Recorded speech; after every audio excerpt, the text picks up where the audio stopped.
Hello there. Ha ha! Ping! Ha ha! Oh, darling!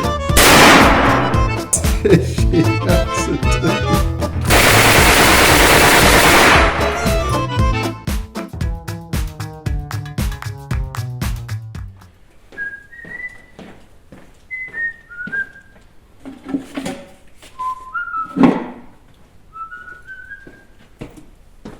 Un grand bonjour, un grand bonsoir à tous. Ah ah, c'est Adrien du French Grenier comme d'habitude. On l'attendait tous depuis très longtemps, je crois. Ouais, hein. Le 1892, bordel de merde.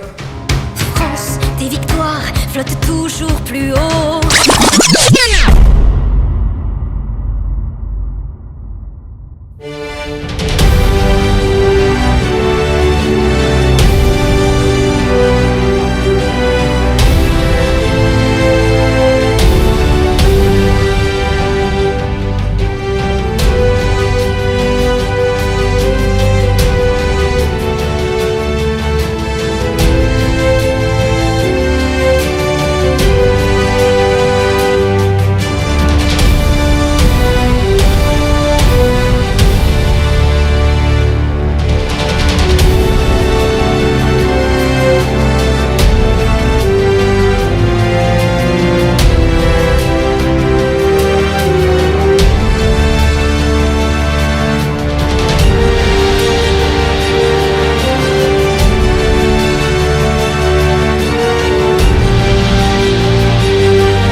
Le vrai, le beau, le français. Cocorico, fils de pute.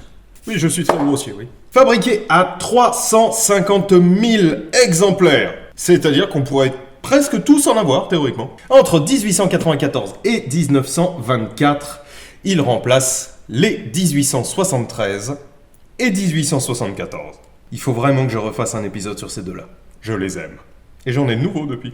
Mais aussi, et on les oublie beaucoup trop souvent, les modèles 1885, 1887 et le très méconnu 1891, dit à pompe, que même le législateur, bon tu me diras c'est pas comme s'il y connaissait quoi que ce soit, confond avec un 92. Mais ça n'est pas un modèle 1892, c'est le modèle 1891. Avec son fameux barillet basculant à droite, il est bien foncé décidément, qui représente un gain de temps, mais alors considérable par rapport aux variantes précédentes, ce barillet étant l'ultime évolution du modèle 1885, mais aussi avec sa munition, la fameuse 8x27R, c'est elle. Et petit aparté que j'avais pas prévu de faire, ça n'est pas une 8 Lebel, la putain de vous. Fiocchi, en grande partie, mais surtout entre autres, appelle ça 8 Lebel. Il se gourre. Le 8 Lebel, c'est le 8x51R, celui du Lebel. Qu'est-ce que vous voulez mettre cette cartouche-là dans un Lebel ? 2. Ceci étant, l'erreur vient pas totalement d'eux. Des fabricants d'armes, dont notre manufacture d'armes ici de Saint-Étienne malheureusement, ont appelé ce calibre 8 Lebel parce que c'était commercial, ça faisait référence au Lebel, notre arme, notre canne à pêche nationale. C'était commercial. Mais ce calibre s'appelle le 8x27R 1892, modèle 1892. Et rien d'autre. Ne dites plus 8 mm Lebel par pitié. Ça n'est pas parce que ceux qui sont venus avant vous se sont gourés que vous êtes obligés de dire les mêmes conneries. Mais on va en reparler de ça d'ailleurs.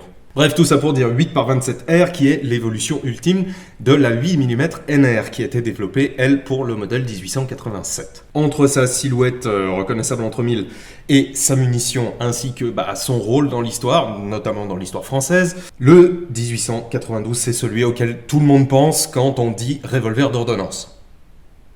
Ou peut-être pas. Je dis ça, mais personnellement, je pense plus 1873 et m'est avis que la plupart des collectionneurs pensent plutôt 1873 ou éventuellement 1874. Mais peu importe quand même, il est très présent dans nos têtes. Alors la raison pour laquelle je dis que le 73 est peut-être plus présent dans le crâne des amateurs d'armes, c'est potentiellement parce que, contrairement au 73 qui est en DE, lui, il est coincé définitivement en catégorie B1. Ça, c'est une B1. Pour des raisons particulièrement stupides. Parlons-en justement et vite fait. Tous les modèles 1892 sont en B. Sauf les modèles civils. Ce qu'on appelle les modèles civils, en réalité, c'est un abus de langue. Ça regroupe deux catégories d'armes. Les modèles de la manufacture d'armes de Saint-Étienne, donc l'arsenal, pas la manufacture d'armes et cycle, ça n'a rien à voir. Les modèles de la manufacture d'armes de Saint-Étienne qui ne sont pas en 8 mm 92, puisque l'annexe B, que je vous avais déjà présenté et que vous devriez tous connaître par cœur, dit modèle 1892, fabricant masse, manufacture d'armes de Saint-Étienne, calibre 8 mm. Donc tous ceux qui ne sont pas en 8 mm ou pas de la manufacture d'armes de Saint-Étienne ne sont pas en B, ne sont pas surclassés par cette fameuse annexe B. Ceci étant, se méfiez tout de même, le marquage de la manufacture d'armes de Saint-Étienne est ici. Il y en a un certain nombre qui ont été effacés par des connards, parce que, oui, l'arme est en B, c'est pas une raison pour la mutiler non plus, pour les faire passer pour des civils, alors que c'est absolument pas le cas. Soyez extrêmement vigilants sur ce point-là. Ça peut être très bien fait, mais il faut vraiment très fortement vérifier. Il y a également le marquage de modèle qui est ici, l'année qui est là, le matricule qui théoriquement est ici, le mien n'en a pas. Bah ouais. Le mien, il n'y en a pas. Et les poinçons d'inspecteurs et de contrôleurs un peu partout. Vérifiez bien ces points-là. S'ils les ont, c'est une bidouille. Enfin, s'ils les ont et que le marquage de manufacture n'est pas là, c'est une bidouille. Si le marquage de manufacture est là, vérifiez le calibre. Et il faut que ce soit son calibre d'origine, ça va sans dire. Hein. S'il a juste été reforé à la ZOB en 10 mm, non. Puis en plus, le canon, c'est juste pas possible. Bref. Et donc du coup, les fameux modèles à pompe, qui sont quand même mentionnés par cette fameuse annexe B, ne sont pas classés. Évidemment, il n'y avait aucune raison de les mentionner dans l'annexe B, puisque ce ne sont pas des 92. Ce sont des 91. Mais bon, encore une fois, le législateur n'y connaît strictement rien. Même de nos jours. Pourtant, ils ont de très bons experts, mais bon, visiblement, ils ne leur demandent pas leur avis. Alors vous allez me dire, tous les civils sont libres, ce que je viens de définir les deux catégories qu'on appelle civils. Oui, sauf que depuis septembre 2023, eh bien, les exemplaires en 22 LR sont classés en B. Toutes les armes rechambrées en 22 LR sont classées en B. Désolé. Mais c'est comme ça. Il se trouve que dans la fameuse annexe B, c'est pareil, c'est mentionné, contrairement à ce que je lis beaucoup trop souvent, des imbéciles finis qui parlent de législation sans la connaître. Croyez-moi, quand j'ai lu cette nouvelle mouture de l'annexe B, le premier truc pour lequel mon cœur s'est serré, c'est les 92 en 22 LR. Juste avant les 87 en 22 LR, parce que ça existe aussi. Et c'est pareil, les prix sont faramineux, quoi qu'il arrive. Mais on pourrait se demander pourquoi donc ce revolver qui a plus de 100 ans, qui est plus qu'obsolète, serait classé en catégorie B. Pourquoi donc ? Ça fait longtemps que le 92 est sur annexe B. Et ce qui transpire le plus des auditions des rapporteurs et des commissions des lois, c'est que le législateur de l'époque avait un sérieux problème psychologique avec le modèle 1892. Voilà pourquoi nous en parlions en début de vidéo. Il ne faut pas raconter de conneries à vos gosses, parce que ça reste ancré dans leur tête. Pour eux, c'est la vérité absolue, et ils la recrachent jusqu'à la fin de leur vie. Et en l'occurrence, on est quasiment sûr que celui qui a eu l'idée de surclasser les 92 avait un grand-père qui lui a raconté à quel point le 92 c'était une arme dangereuse et qu'on avait fait la résistance avec et qu'on avait tué des boches et qu'on avait gagné la Première Guerre mondiale et que c'était une arme de mort et de destruction. Tu parles. Tout ça pour que le gamin n'y touche pas, qu'il en ait peur. Et ça c'est resté dans son crâne jusqu'au jour où il nous a pondu une loi de merde. Mais voilà où nous en sommes. C'est à cause de ça que notre patrimoine se fait déchiqueter et qu'on se retrouve juste comme ça, avec des annonces scandaleuses de ce type-là. On sait pertinemment que le reste est juste parti à la disqueuse, à la sauvage, et ils ont le culot de vendre le reste du cadavre sous prétexte que c'est pas classé, quoi. Ça, je vous jure, ça m'énerve. Mais ça m'énerve d'une force. Oui, il y en a un ou deux qui sont légitimes parce que l'arme est neutralisée ou en super mauvais état ou déjà découpée ou quoi. Ouais, d'accord. Ouais, des annonces comme ça, j'en vois 10 par jour, à peu près. C'est non. Ça c'est une fille de puterie finie. Bref. Bref, revenons sur des considérations un peu plus joyeuses. Ce petit 92 m'a été offert par l'un d'entre vous. Et grâce à lui, j'ai enfin mon 1892 perso, ça faisait longtemps que j'en voulais. Maintenant, il va falloir que je te trouve une autre, toi. Merci maître, petit galopin que vous êtes. J'en prendrai soin, promis. Bon, du coup, avant d'attaquer la suite, tirons un petit peu, non? Allez, c'est parti. On va se faire quelques menus munitions. Je vais en mettre 5 par barillet. Merde. Vous m'en voudrez pas, c'est simplement pour une question de praticité de gestion de boîte. Car je vous rappelle que les boîtes de munitions sont rangées par 5. Allez, c'est parti. Alors, je l'ai moultement nettoyé, mais je sais qu'il a un fonctionnement un peu dur. Il est vraiment pas très fluide, cet exemplaire. Mais, vous savez quoi? Déjà, à cheval donné, on regarde pas les dents. Et ensuite, qu'est-ce qu'il y a qui va... Voilà.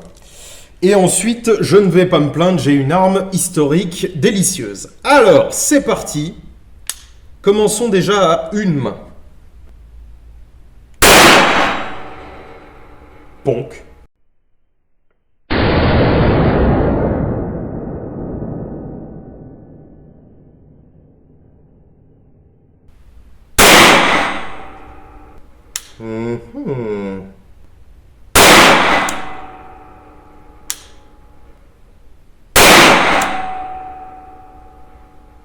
Ah, celui-là, je le vois. Oh, merde.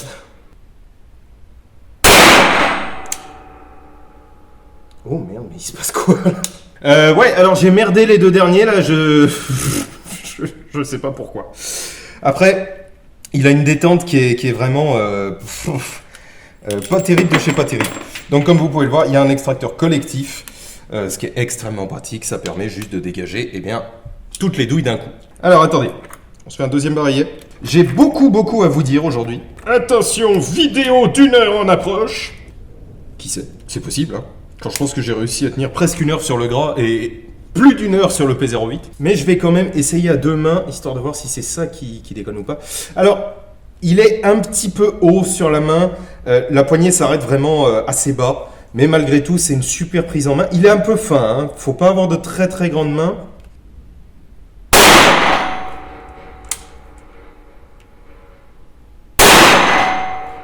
Oh. Elle a pas pété bien fort, celle-là. Ouais, pourtant elle est partie. Elle est sortie. Alors je sais que chez Fiocchi, ils ont des lots qui sont absolument merdiques en 8,92. Personne ne sait pourquoi, même pas l'importateur. Serait-ce possible qu'ils nous refilent les merdes, comme à chaque fois pour le marché français? Et ça, par exemple, je sais que c'en était un. Et je vous parie que ça m'a fait un squibload. Eh ben, tout à fait. Et là, vous voyez, ça, je pense que c'est de la poudre qui était daubée. Et là, vous voyez, alors, je me permets. Là, vous voyez, je suis pas attentif. Bah, j'ai une balle coincée dans le canon. Là. Alors, j'ai déjà eu le cas, hein, vous inquiétez pas, c'est pour ça, je l'ai vu venir très fort, mais je pensais, c'est assez rigolo, je pensais avoir une boîte qui me ferait pas le coup, mais manifestement si. Donc, ça me l'a déjà fait, je sais qu'elles sont très légèrement sous-calibrées ou déformées, ou je ne sais pas, les balles. Ce qui fait que c'est vraiment pas très chiant à enlever, ça s'enlève vraiment à la main comme ça. Elle tombe pas, mais ça s'enlève juste à la main sans même avoir besoin de taper dessus. J'espère ceci étant que ça va pas trop me le faire, parce que c'est chiant d'avoir à faire l'aller-retour jusqu'à l'atelier à chaque fois. Mais bon, bref. Mais ceci étant, là vous n'êtes pas attentif, vous en tirez une deuxième derrière, votre canon il est cuit. Voilà.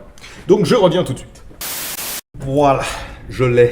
Et effectivement, elle est un peu déformée, elle est un peu carrée de section. Ce qui fait que, bien entendu, les gaz s'échappent par les côtés et plus en poussant la balle. Allez, je vais essayer de tirer les deux dernières. On va voir si elles me font des misères ou pas. Si c'est trop le cas, j'irai changer de boîte.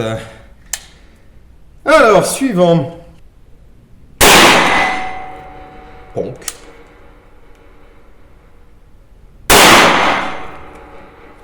Ouais. De toute façon, ça se sent qu'elles sont pas très péchues, ces munes. Ce qui pourrait aussi m'indiquer qu'elles sont un peu vieilles, hein, c'est possible, ou que la poudre était dégradée au moment même où ils l'ont mise dedans. Méfiez-vous, hein, manufacturé, ça veut pas forcément dire exempt de défaut, hein, loin de là. J'ai un P99 qui s'en souvient amèrement, et moi avec d'ailleurs. Je vous raconterai l'histoire de ces quatre. Bref, voilà. Donc on sent qu'elle tape pas bien fort. Normalement, ça tape un tout petit peu plus que ça, normalement, hein, les 8,92. J'ai dû dire normalement au moins 15 fois. Bref, c'est pas bien grave. Donc voilà, c'est avec lui que les officiers, les sous-officiers et les hommes de troupe qui étaient réglementairement armés de revolvers partent au combat en 1914.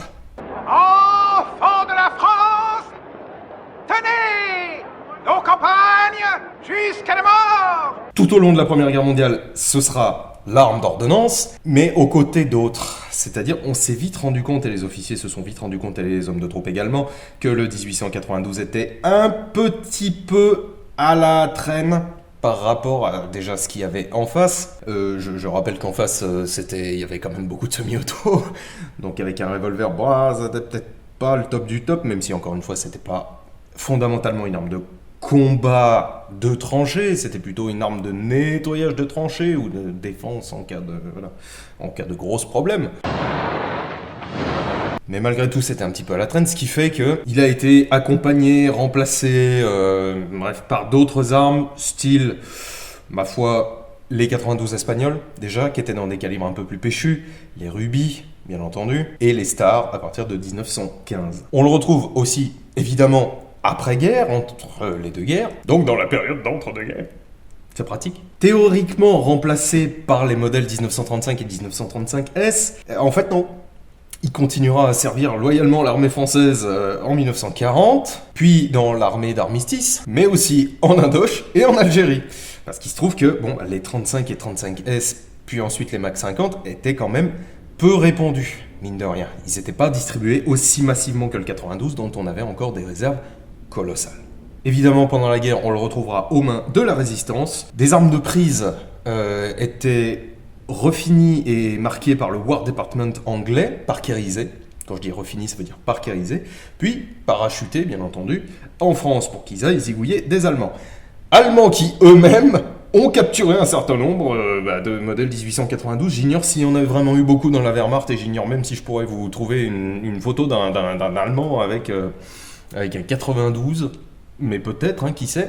Et chez eux, c'était le code 637F.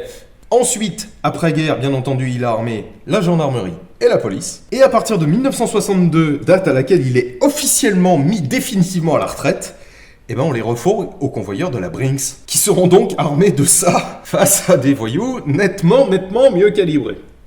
Comme d'habitude, me direz-vous. Allez, on va continuer à tirer un petit peu, en priant le très Saint-Père la victoire que ces cochonneries de munitions italiennes finissent par faire leur office pour de bon. Allez, c'est parti, on va essayer un peu de double action. Alors, d'abord à deux mains, parce que la double action est un peu raide. Comme sur tous les revolvers d'ordonnance de l'armée française, hormis le 70. J'aimerais beaucoup vous en faire une vidéo du 70. Ah, voilà. Là, vous voyez, ça, c'est le standard pour une 8,92.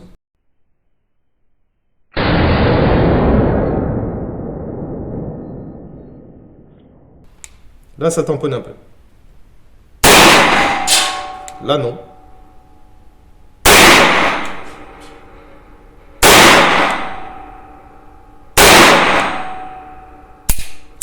Clic. Eh bien, mes amis, c'est drôle. Déjà, c'est drôle. Et puis ensuite, c'est surtout émouvant. Moi, je trouve ça éminemment émouvant. Je vous ai raté. Je trouve ça éminemment émouvant de pouvoir tirer avec ça. Enfin, ça, c'est dingue. Pour moi, ce revolver est bleu horizon. C'est beau ce que je dis de temps en temps. Ce revolver est bleu horizon. C'est le revolver des tranchées. Alors que pas du tout. 1892, on en était très très loin de la guerre des tranchées. Mais c'est ce revolver... l'élan de patriotisme vers la victoire, la putain de Marseillaise de Sarah Bernard, et j'en passe. Voilà, c'est ça. C'est un concentré de belle époque et d'horreur, tout à la fois. C'est beau, Vraiment. Et en plus, c'est vrai qu'il a une ligne magnifique. Ce barillet cannelé, avec à chaque fois les 2 petits tenons de verrouillage. Oh, c'est beau. Il est peut-être pas forcément bien, ce revolver. Mais qu'est-ce qu'il est beau. Bordel. Matez-moi ça. J'en ai eu des exemplaires raid 9 entre les mains, mais raid de 9, hein. Quand je vous dis raid 9, ça veut dire raid 9. Les trucs, il y avait encore la graisse bleue utilisée à l'époque dans les manufactures d'État pour conserver la mécanique. Il y avait encore tout dedans, le truc, il avait jamais été touché. C'était incroyable. J'aurais dû le garder, mais figurez-vous que, bon, je vous raconte pas toute l'histoire parce que c'est long et ça sert à rien. Mais à l'époque, disons que j'avais des confrères qui s'embarrassaient peu de savoir s'ils avaient l'agrément B ou pas. On me ramène ça, je dis, mais qu'est-ce que tu veux que j'en fasse? J'ai pas l'agrément, connard. J'ai pas dit connard, mais je le pensais très très fort. Le revolver 92 est issu en fait des modifications du 91 à pompe 4e type. C'est le contrôleur Richard, dont vous n'avez jamais entendu parler, j'en suis quasiment sûr, mais bon, peu importe, donc le revolver est vide, qui se base en fait sur les rapports d'essai par les troupes, excusez-moi, j'ai un trou de mémoire, par le centre technique du comité de l'artillerie, des essais ont été faits, etc. un peu partout, et donc il se base sur ces rapports-là, et il modifie 2-3 trucs. Il simplifie la tige d'extraction, il reprend un guidon à grain d'orge qui est goupillé dans la masse du canon, et surtout il reprend un percuteur oscillant, et non plus un percuteur fixe. Ce fameux revolver, une fois toutes ces modifications appliquées, est envoyé au comité de l'artillerie qui décide tout simplement d'un essai en grand, c'est-à-dire il en fait, il les balargue et allez-y, soyez critiques les gars. Et enfin, consécration pour lui, après quelques modifications mineures, mais alors très très mineures, tellement mineures que je sais pas lesquelles c'est, le ministre de la guerre Charles de Freycinet décide le 1er juin 1892 d'adopter la nouvelle arme de l'armée française. Ça a dû à peu près se passer comme ça. À partir de là, les officiers ont pu échanger leur noble modèle 1874 contre un modèle 1892. Mais pour la petite histoire, que celui-là, que le 1874, il n'y avait que lui qui était accepté en échange d'un modèle 1892. Si tu te pointais avec un 1873, un 1870, ou qui sait, une arme que tu avais commandée toi-même pour t'armer correctement, plus correctement selon toi que ce que te fournissait l'armée, tu l'avais dans le cul. Fallait payer. Il fallait payer plein pot, qui plus est. De mémoire, hein, je crois que c'était 70 ou 90 francs. C'est pas mal. Alors à noter un truc, le barillet bascule à droite. C'est bien bizarre ça. Dans un monde où les gauchers étaient encore contrariés, et où donc la totalité, ou alors une très très très très large majorité d'utilisateurs tiraient de leur main droite, pourquoi est-ce que le barillet tombe dans l'autre sens? Parce que là, si on est logique, soit je fais comme ça, soit je fais comme ça. Bref, vous avez compris l'idée? Tout simplement parce que, héritage, mes amis, l'armée française est pleine d'héritage. Et en l'occurrence, l'héritage, c'est la cavalerie. Pour les cavaliers, l'arme était tenue dans la main gauche, parce que dans la main droite, c'était le sabre. Il faut comprendre une chose, l'arme à feu chez les cavaliers, l'arme de poing à feu chez les cavaliers, était mineure, de chez mineur. Prenons l'exemple des armes à percussion, ils en avaient 2, et c'est tout. Ça veut dire que dans une bataille, ils tiraient 2 coups de feu, et après ils cisaillaient des mecs, toute la sainte journée. Autant vous dire que ça leur servait pas des masses, en vrai. Et les cuirassiers de 1892 à... allez, disons 1916 pour être sympa, c'est pareil. Eux, ils avaient ça dans leur main gauche. Et d'ailleurs, justement, si on faisait ça, car en tant que armurier, certes, mais antiquaire également, j'ai ce qu'il faut. Allez, Pupus, viens, j'ai un truc à leur montrer. Alors, vous ne m'en voudrez pas, je n'ai pas de sabre modèle 1882, qui est théoriquement celui qui était plus utilisé. Je n'ai pas non plus de 1822, enfin, si, en plus.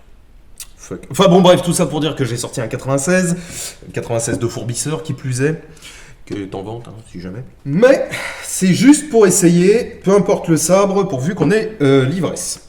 Non, c'est pas ça. Alors, je me mets 5 munes, et on va essayer un tir à gauche et à une main. Le gap de difficulté est assez élevé subitement. En espérant qu'il ne me fasse pas de merde. Donc, je suis à cheval.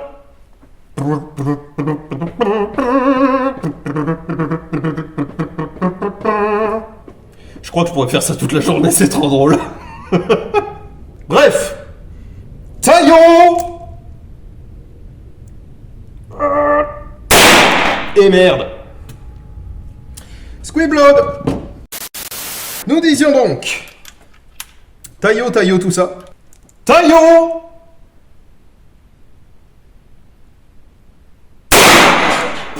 Putain, ça bouge.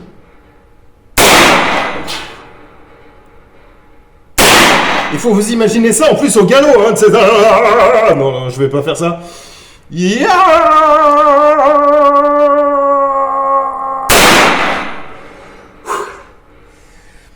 Bon, alors déjà, faut imaginer que dans ce genre de cas, la cible n'est pas à 25 mètres comme aujourd'hui, et il faut imaginer également que les cibles sont plus grandes, et le tir beaucoup plus empressé. On s'en fout, dans une mêlée, oh, ma foi, il y en a bien un qui va être touché, quoi. Allez, c'est bon, j'ai fait ma connerie, je suis content. Je peux ranger ce sabre. Oh putain, ma cible, c'est n'importe quoi. Alors après son adoption, l'école normale de tir continuera donc à faire des rapports sur le modèle 1892. C'est l'école normale de tir, voilà, c'était ça le truc que je cherchais, c'était pas le comité technique de l'artillerie, bref. Et elle le trouve satisfaisant, ce revolver, sauf la munition. Parce qu'à l'époque, au début de sa production, la 8x27R est à poudre noire. C'est un des très rares revolvers, et une des très rares armes tout court d'ailleurs, qui sera à la fois poudre noire et poudre sans fumée pendant son service. Évidemment, le 73, par exemple, prenons le 73, il a toujours été à poudre noire, mais on peut le tirer à poudre vive, en étant prudent. Mais on s'en fout. Lors de son service, il était à poudre noire, uniquement. Le 92, lui, il fera les deux. Et en plus, c'est vrai que plus maintenant, mais il y a encore quelques années, ça arrangeait bien les bidons des collectionneurs tireurs, puisque bah, du coup, on avait de la 8,92 qui était théoriquement en B10 à l'époque, mais comme elle était poudre noire, c'était de la DJ. Ouais, sauf que non. Là maintenant, c'est terminé, c'est soit de la B10, soit de la B13, donc quoi qu'il en soit, c'est de la B. Alors, en dehors des caractéristiques habituelles du modèle 1892, qui sont une masse non chargée de 915 grammes, une longueur totale de 24 cm et une longueur de canon de 11,7. Il faut noter que le modèle 1892 est la toute première arme française à ne pas avoir de variante. Vous allez me parler du marine. Oui, bah le marine, sa seule et unique différence, c'est une encre de marine poinçonnée sous la calotte. Ce qui a permis, juste comme ça, de faire un nombre incalculable de faux. Un truc rigolo, les 4 rayures du canon du modèle 1892 étaient faits avec les mêmes outils que ceux qui servaient à faire les rayures des canons de Lebel. Un autre truc marrant, sur les modèles 1873 et 1874, les pièces internes étaient toutes frappées du numéro de série de l'arme. Sur le modèle 1892, on retrouve encore une frappe de chiffres. Par exemple, là, je ne sais pas si vous le voyez, mais vous l'avez vu sur les plans serrés. Vous voyez le 2 qu'il y a sur le chien. Et ces chiffres-là ne sont bien entendu plus le numéro de série. C'est l'ordre de démontage des pièces. Ma foi, c'est pratique. Pourquoi pas? Allez, tirons.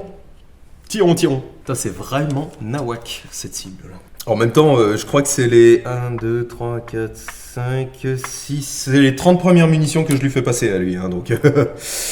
Fatalement, le tireur est probablement en cause, peut-être l'arme. Probablement également la munition, qui m'a l'air quand même d'être assez merdique. Et pourtant, d'habitude, les Fioki, c'est génial, hein, mais là, je sais pas, le lot est daubé. Allez, on va essayer simple action et deux mains. Oh, merde!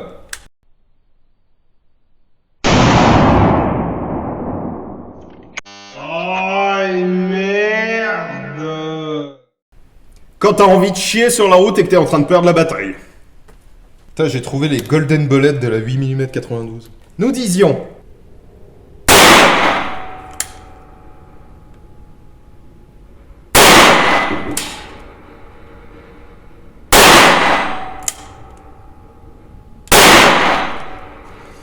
Ouais.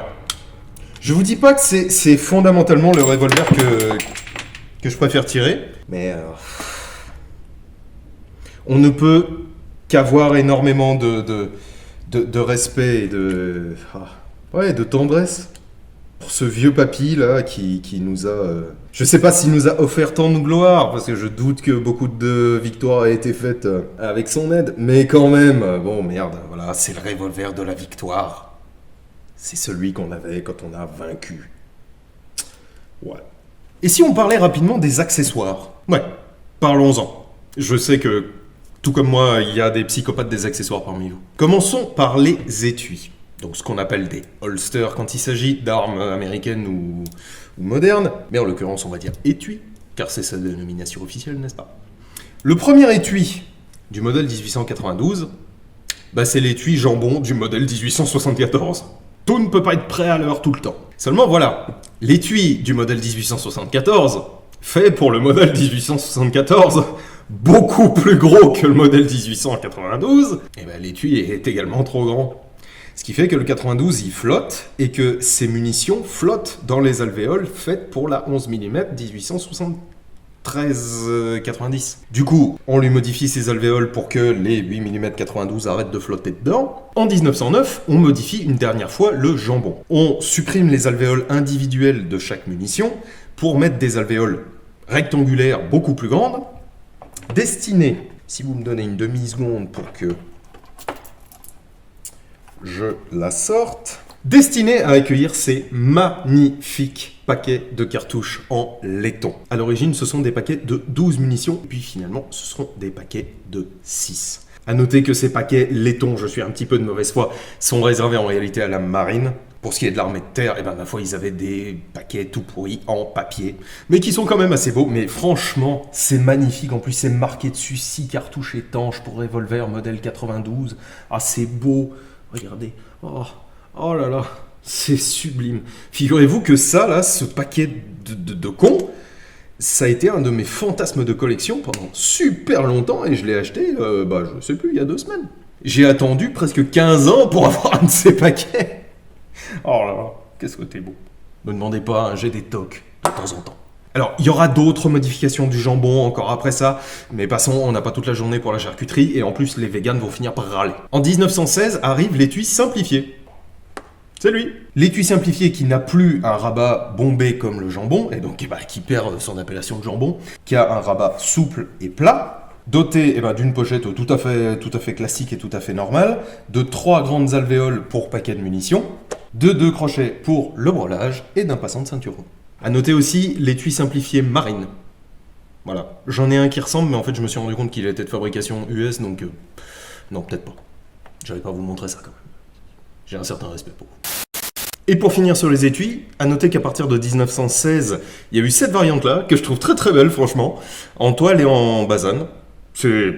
Putain, j'aimerais bien en trouver un de comme ça. Parce que c'est vachement bien, moi je trouve. Et que pendant la Seconde Guerre, apparemment, il y a eu des versions un peu ersatz, tout en toile pour la résistance ou que sais-je. Mais bon, voilà, ça existe. Vous saurez. Allez, retirons encore un petit coup. On a fait le tir à gauche, on a fait le tir à droite, on a fait le tir avec un sabre. On fait un peu de tir rapide. Alors, mettons... Oh là, je crois que ça va être facile à trouver, hein. Mettons que je sois dans une tranchée en 1916. Je suis perdu, mes camarades ne sont plus là, ça sent la boue, le sang, les cadavres, c'est dégueulasse, mais bon, c'est la vie. Et, subitement, un marcassin, doté d'un casque à pointe, me fonce dessus. Que puis-je faire? Le flinguer, je crois. Hein. Donc je suis dans ma tranchée, machin. Marcassin qui parle allemand!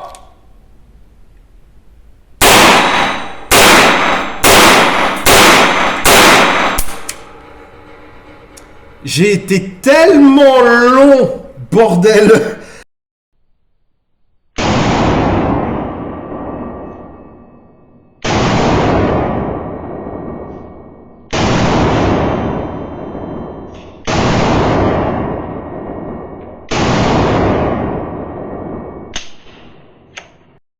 La réac, elle a été... Enfin non, pas la réac, mais... Mais la prise de visée a été tellement putain de longue. Là, le marcassin, il a fait boule de bowling dans ma gueule. Là. Mais bon, écoutez. Puis alors, je crois qu'en plus, j'ai tiré à Babelwed le haut, là. Bon, bah, je serais mort. Écoutez, je serais juste décédé, je pense. Le 92 sera bien entendu doté d'une baguette de nettoyage que j'aurais pu vous montrer, mais sincèrement, 90 € pour une reproduction et 150 pour une originale. Non. Je suis un psychopathe des accessoires, mais pas à ce point, surtout pour une arme en B, quoi. C'est non. Non, non, non, non. Non, non. Donc cette baguette en laiton, on peut pas vraiment la confondre avec des modèles antérieurs, parce que pour le 73 et le 74, c'était le bois qui était conseillé, vivement conseillé par le manuel d'infanterie. Truc marrant d'ailleurs, dans le même manuel d'infanterie, il est précisé que la baguette n'est pas emportée sur le terrain. Ça, c'est probablement parce qu'ils en avaient un peu marre de la remplacer à tous les pignoufs qui la perdaient. Tu sens... De temps en temps, dans les documents anciens comme ça, tu sens un instant de rage du mec qui écrit. Il existe aussi 4 tournevis réglementaires pour le modèle 92. Et c'est pareil, j'aurais pu vous en montrer un. Mais encore une fois, les yeux de la bite. Ouais, ça coûte vraiment cher. Et j'attendrai de tomber sur un, puis ça se trouve d'ici à ce que cet épisode sorte. Oh bah j'en aurai peut-être un. Hein. Je sais pas, j'attends la rustine D'habitude, j'arrive par là en criant « Stop, j'ai tout, attendez, voilà, j'ai ça. » Non, bah là, ça vient pas. Dommage. Donc, les 4 tournevis. Il y a d'abord le nécessaire modèle 1874, qui n'est pas du tout prévu pour lui, mais qui est tout à fait utilisable. Il y a le modèle 92, avec sa curette. Le modèle 1898, c'est le même, mais en plus grand. Et le modèle 24, qui abandonne juste la curette. C'est un modèle en croix un peu plus banal. Alors, les 3 derniers ont un point commun, en dehors du fait de coûter la peau des fesses que tu t'arraches à la pince, c'est d'être numéroté. La baguette de nettoyage aussi, d'ailleurs. Vous saurez. Et pour finir, un chargeur rapide. Un speed loader, pour ceux qui causent English. C'est rigolo, c'est civil, c'est pas réglementaire, et j'en ai jamais vu. Donc je pense que c'est extrêmement rare. Mais voilà, vous saurez, ça existe. Et d'époque. C'est pas si récent que ça, en fait, le speed loader.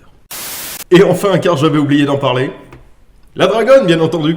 Et la Dragonne du 92, bah figurez-vous, c'est littéralement la même que celle du 74. Théoriquement fauve, mais une fois que le cuir est graissé, bah ça devient brun, voire noir. Il y a eu des variantes, d'après ce que j'ai pigé, en canetille ou en coton. Et à partir de 1924, si ma mémoire est bonne, on adopte la Dragonne à crochet, à mousqueton, qui était commune au pistolet. Alors, juste un problème avec ces Dragons-là. Pour ceux qui, comme moi, ont tendance à acheter un petit peu de reproduction quand ils n'arrivent pas à trouver les originaux, méfiez-vous, il y a des Dragons qui sont en vente avec 3 rivets, 2 ici et 1 là. Non, ça, c'est pas des Dragons de 1892. Ça l'a jamais été réglementairement. Si vous voulez un truc réglementaire, c'est celle-ci, tout cuir. Ah tiens, oui. Avant de faire la conclusion, j'aimerais vous remontrer quelque chose. Je vous l'avais déjà montré dans un épisode qui était consacré à la manuf. Ce truc-là, c'est un renforcé en calibre 8 mm 92.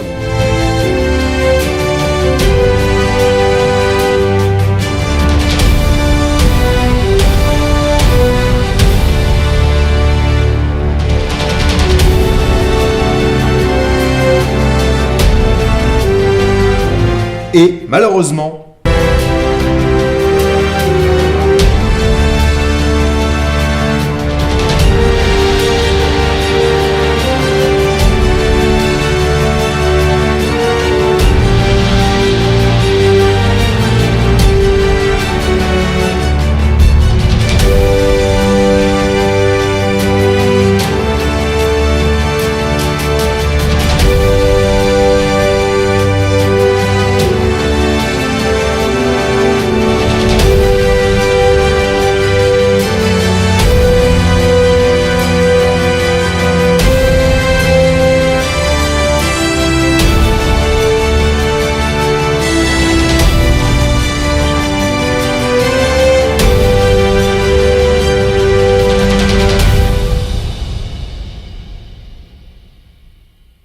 C'est l'illustration de ce que je vous racontais.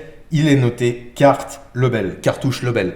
C'est une dénomination commerciale abusive et en plus fausse. Ceci étant, ça aurait été marrant qu'il soit prévu pour le 850R.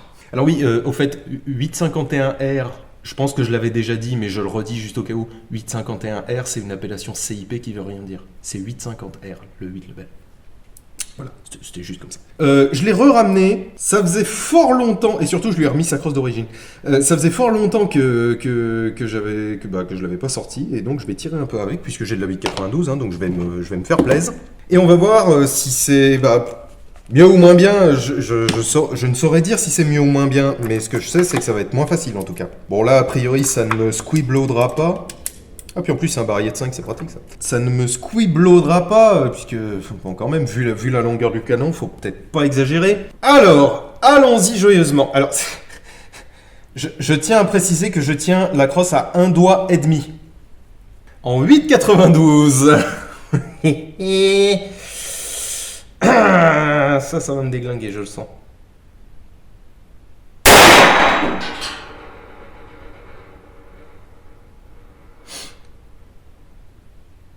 Je suis où? J'ai fermé les yeux comme un bâtard parce que j'avais peur que ça me revienne un peu dans le pif. Ah d'accord, je vois où je suis.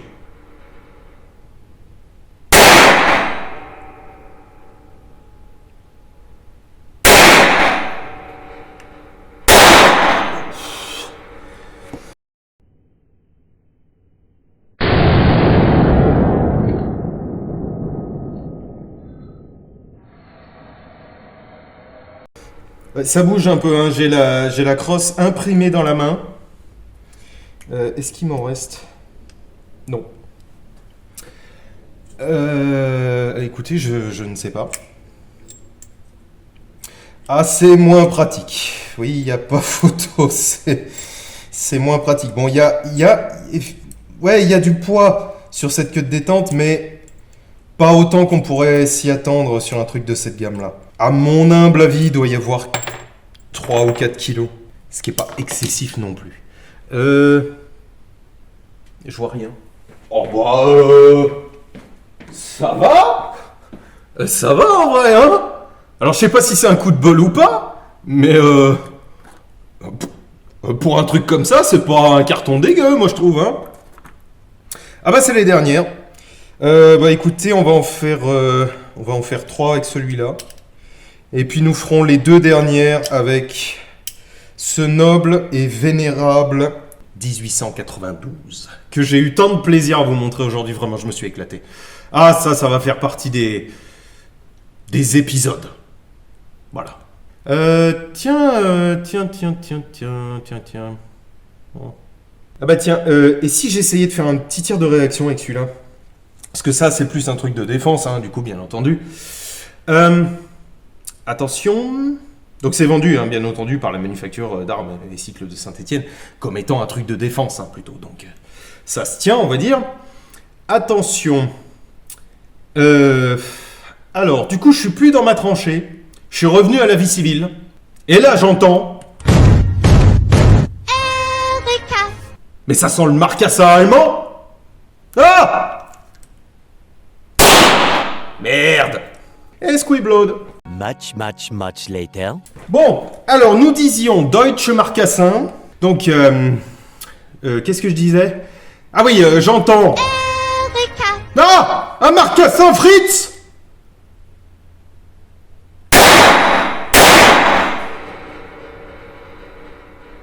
Alors je sais pas pourquoi, mais je suis quasi persuadé que j'ai fait moins bien. Voire même de la merde.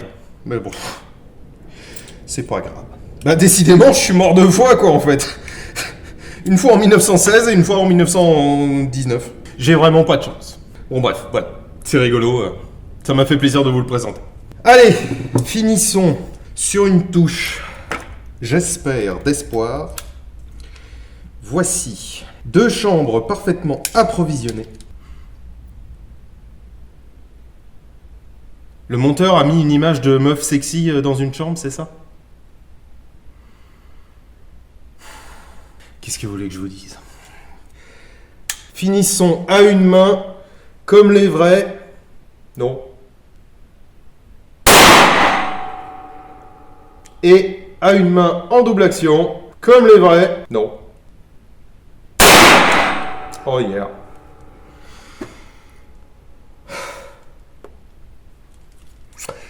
Das gut. Das gut shit. Ah, c'est beau. Voilà, ça c'est notre 92 national. Tout comme le Lebel, il est par exemple défaut. Mais tout comme le Lebel, ce sont des machines de pure émotion.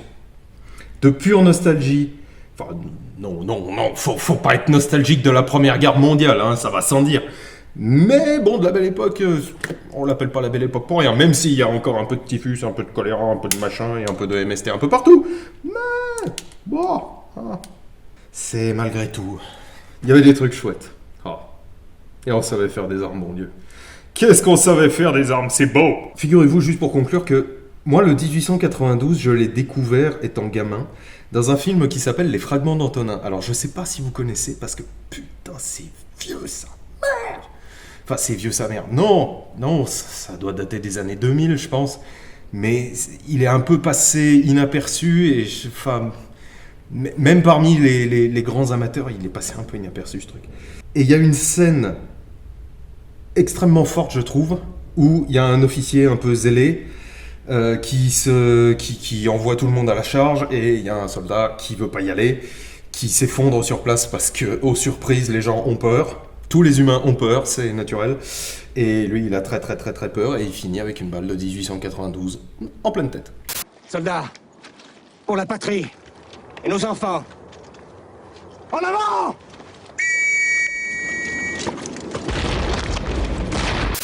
En avant! Tu vas monter, écoute les ordres. Tu vas monter, tu vas les battre. Tu m'entends, tu vas les battre. Chartreux! Chartreux! Voilà comment moi je l'ai découvert, hein. On se demande vraiment comment j'ai fini par devenir armurier, mais bon, bref, allez, c'est pas grave.